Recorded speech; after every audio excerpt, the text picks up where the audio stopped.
let's talk about something that made the headlines in a big way over the past week, and that would be the potential for the U.S. to provide Tomahawk missiles to Kyiv. What do you make of that? Well, that looked like it was pretty set to go up until I saw just in the past hour that Donald Trump now is seemingly reneging on that and believes that perhaps the U.S. doesn't have enough Tomahawk missiles for everybody, and so perhaps will not be doing that any longer. Yeah, and he's now making noises about meeting in Budapest in the coming weeks with Putin to talk about possible peace. Um, yeah, do you think that's likely to go anywhere, or is this just Putin being Putin and stringing it along? Well, it's Putin being Putin, and the fact is that the Russians have no respect for him. Even if you hear the way that they speak about him, it's with such a low regard. It's so obvious that they have this sort of mocking attitude towards him, which is once again surprising to me is that we do have the entire U.S. government, or what is it, 16 intelligence agencies and State Department who are all informing him. They read the Russian news. It's not a secret that the Russians despise him. They think that he's an idiot. And why he would continue to think that it's something where they keep tapping them along, I have no idea. I really have no justification. I mean, the Russians are quite explicit about what they believe. This is not a secret. I'm not a liberal. I just read the Russian news. It's quite obvious. They think he's a moron.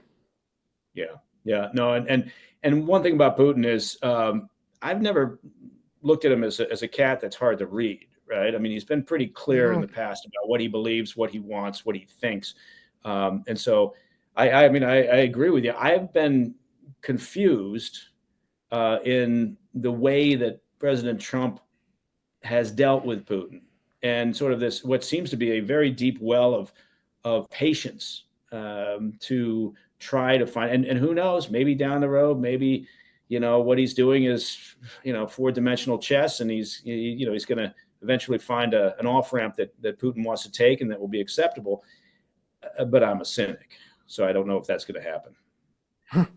Well, I see no reason to believe it's going to happen. At this point, it's very clear that the Russians are taking advantage of the situation. They think Mhm. that the United States as a whole is a country that's moving closer, or it's decaying greater, I should say, or faster than it had been before. They think that Donald Trump is, yeah, and once again, I don't think that he's pro-Russian. I think that the Russians do perceive him, though, to be just for their own purposes, somebody who's convenient because he's very easy to trick. They think he's just not very clever. I mean, they just frankly think he's dumb. Yeah, yeah. Well, and I think I agree with it. Look, he's not, this narrative that the left or the however you want to refer to that, sort of the progressive media, the narrative that he's Putin's puppet, which they slung around there for several years, and I don't buy that. I just think that he's a very transactional individual, meaning President Trump, and he's always imagining that he can find a deal. But I don't know that he's ever dealt with an individual like Putin before. Well, I don't think that Putin sees anything to gain in this. I think that Mhm. he sees everything to gain quite the opposite. I think that he believes that Donald Trump is desperate to get a Nobel Peace Prize. He believes that he's desperate to achieve these personal goals of his own. And they believe that if they tap him along, he'll go with it because they don't think that he ultimately gives a damn one way or another what happens to Europe or to what happens to Ukraine for that matter. And so they believe that if they just tread him along, he'll go with it.